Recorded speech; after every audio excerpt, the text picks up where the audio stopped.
Hey guys, I'm Dov, and today, for the first time, I would like to welcome you to Total War Rome 2. Yes, indeed, this is one of the earlier Total War titles, for those of you who have never played it.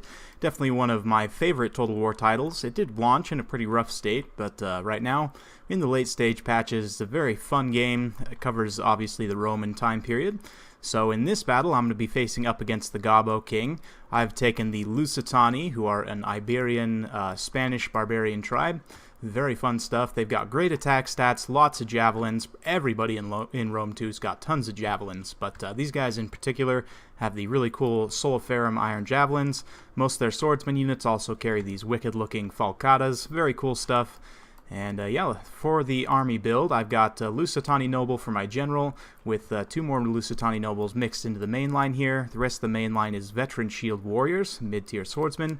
On the flanks, I've got two units of Iberian swordsmen, which are a bit of a lighter option. These guys have a lot of javelins, decent attack stats, but they are somewhat of a low-tier unit. They are supporting two units of Scutari Cavalry on each flank, which are a very cool spear cavalry. Of course, they've got a bonus versus large. That's pretty much it for my forces. I've also got a couple units of Iberian slingers here in the back for some range support, and that's about it. I am facing up against the Nervii, who are a Gallic tribe. Very cool stuff. For Gobbo, let's go ahead and take a look here. His main line is going to be mostly these naked warriors who have a very high charge bonus but obviously lack any kind of armor. He's also got a couple of mighty horse here in the rear for support.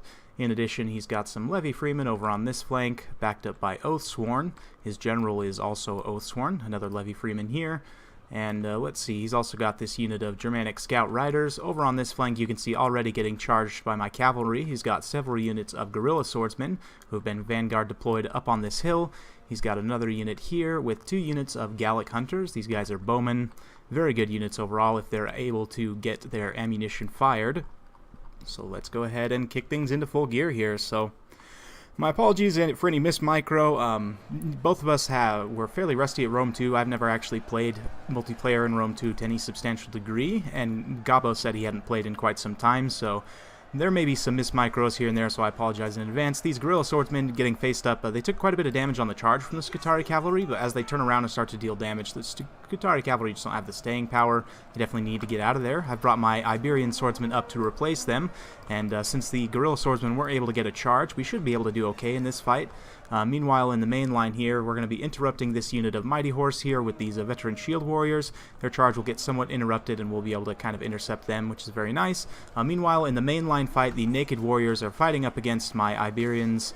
The Lusitani nobles will absolutely crush these Naked Warriors in a heartbeat. You can see already several of them routing off these Veteran Shield Warriors and the Lusitani Nobles, both going to be collapsing onto this general's unit of Oathsworn here, and Oathsworn are a very powerful unit.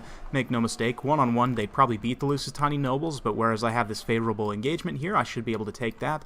Over here, Slingers are just firing away at this unit of Oathsworn now being activated here, going to be charging in on these Veteran Shield Warriors. It'll be a fairly bad day for them. Levy Freeman, though, taking a ton of javelin fire as they run in here from these two units of Iberian Swordsmen. Iberian Swordsmen will definitely win that in melee as well, so that's pretty good for me. Let's go ahead and put it in slow motion here as we catch a little bit of this backline action. You can see the Scutari cavalry trying to rush in to help save these slingers, who are in a pretty bad situation. The Germanic scout riders were able to sneak through around this flank, and along with these Mighty Horse, done quite a bit of damage to these slingers, unfortunately. I've already lost one unit. However, we are going to be able to catch them with the Scutari cavalry, which is very nice. Up on this flank, I didn't win quite as decisively as I would have liked. Those Iberian swordsmen got a little bit overmatched, and this unit of Scutari cavalry as well is hung up in here. I've been trying to cycle charge it in and out, but my micro wasn't super on point, so they are going to get pretty destroyed there. However, in the mainline fight, we are winning fairly decisively, so the other unit of Oathsworn has come forward and engaged on Lusitani Nobles. It's a fairly even fight, honestly, the Lusitani Nobles with the Oathsworn. It looks like there's some Levy Freemen mixed in here as well. But over here, this unit of Oathsworn already taken 40 casualties and rapidly declining. This unit of these Gallic Scout Riders, or excuse me, yeah, the mercenary Germanic Scout Riders, just absolutely being a menace, getting around into the back lines, getting on these Iberian Slingers, and just taking out most of my range support. It's very unfortunate. However, we will be able to fairly decisively win the infantry battle. This unit of Oathsworn here will probably beat down this Iberian Swordsman in a matter of time.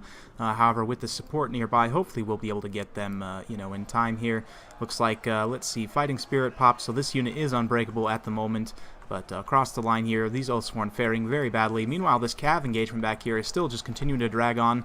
We're winning somewhat, but now you can see the Gallic Hunters opening up, and they're going to be firing in here, doing quite a bit of damage, and starting to turn this fight back in the Nervii's favor. You can see Gobbo's trying to pull away his cavalry forces. We're going to give chase with the Scutari cavalry for just a moment there, but realizing these slingers are still in quite a bit of danger, we're hopefully going to get a charge onto these guerrilla swordsmen. Otherwise, they're going to have a pretty unimpeded path to get in on these slingers. The Gallic Hunters as well, you can see they're picking up some nice kills, 103 kills there and 82 there, already each getting a chevron, so very nice stuff. The Lusitani tend to lack armor, and most of their units don't have small round shields that don't give them a great missile block chance, so definitely good play picking those Gallic Hunters here.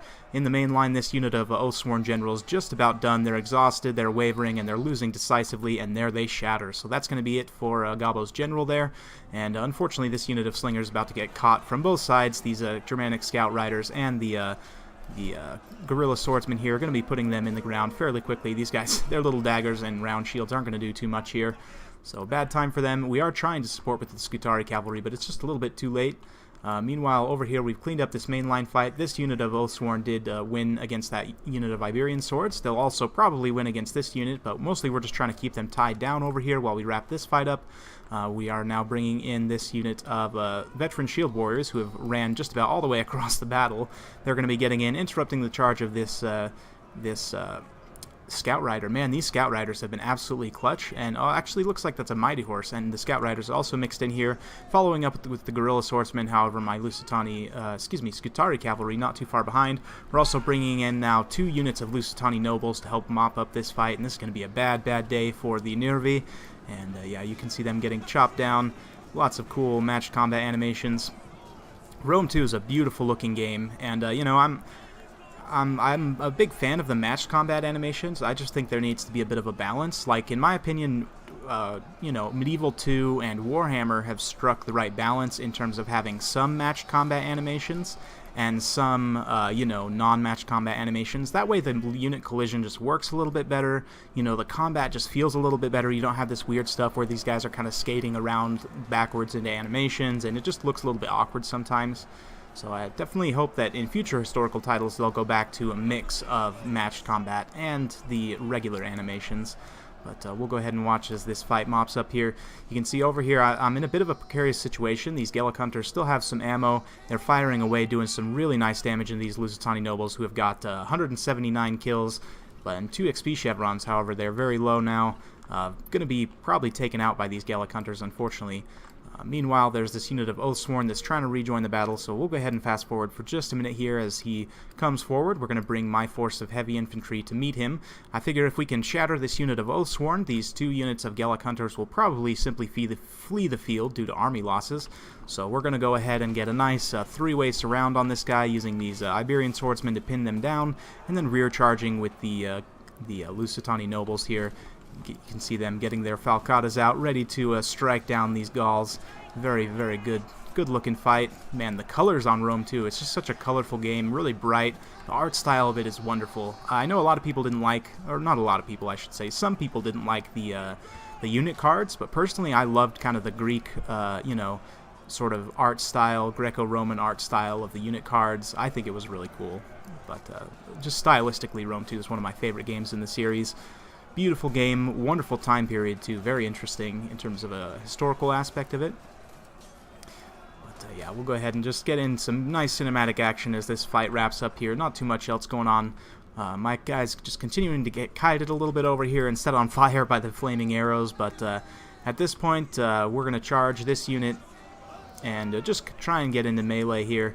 These guys have been getting kited around for quite a while. These unit of veteran shield warriors, 320 something kills. I mean, that's impressive. Now keep in mind the kill totals in this game are going to be higher than in Warhammer because you don't have any single model monsters, you don't have, you know, units of 9 monsters, units of, you know, 18 monsters. It's pretty much all just 120 infantry, you know, 45 cavalry. There are units of elephants and chariots, but those are somewhat more rare, and neither of these factions have access to them, so just trying to wrap things up here in this field. We'll go ahead and take a look at the overarching battle. You can see a very bloody front line here where the 2 forces met. Plenty of naked warrior corpses strewn about. Probably not the best pick, but you know, maybe Fierce Swords would have been better. I don't know. I don't remember the cost effectiveness of units in this game super well, so I can't comment too much about it. You can see that unit of Oathsworn finally shattering there. That's going to send these other 2 units into wavering, and then this unit will rout them off. So very well played to the Gobbo King. Very much enjoyed playing that battle. A bit of a throwback to some of the older historical titles, so hopefully you guys enjoyed that. Let me know in the comments if you want to see some more historical action. I'll be splicing some in, you know, maybe once a week, once every 2 weeks or so, just to give it a little bit of variety. I am a huge fan of Total War in general, and have pretty much played every single title. And I'm a big fan, especially of the historical Total Wars. That's kind of what got me into the genre in the first place, so very much enjoyed. Let's go ahead and take a look at the breakdown. My general, Lusitani Noble, staying very healthy and racking up 216 kills, 2 chevrons. The other units of Lusitani Nobles, 190, 272, also 2 chevrons. Very good work there. The Veteran Shield Warriors are a very cost-effective unit. Great attack stats on these guys, 200 kills, 338, 111, 177. Very good stuff. The Slingers mostly got ransacked, not too much work done there, that's alright. 152 on an Iberian Swordsman is very nice. The rest of these guys didn't do too great, but that's okay. The Cavalry across the board didn't do a lot, except for this unit, got 111 kills, very nice. For Gobbo King's forces, 163 kills on these Oathsworn is about where you would want them to perform. 304 here on 127 as well, that's right on par. The Guerrilla Swordsmen getting some nice work done as well, 124, 132, and 213 there. 49 kills on these Levy Freemen is respectable. Only 28 here is not too bad. Yeah, but you can see the Naked Warriors just not paying off, just getting slaughtered across the front line mostly. The Gallic Hunters, both over 150 kills. Very nice performance from them. Of course, these Germanic Scout Riders as well. An absolute menace. 233 kills. Killed most of my Slingers. And the Mighty Horse as well. Doing a respectable job, but not getting any chevrons. Probably not being super cost effective. But it was a very close game. Well played to Gobbo King. If you guys like this kind of content, like and subscribe. I'll be splicing in some more historical content from time to time, so stay tuned for more, and we'll see you next time.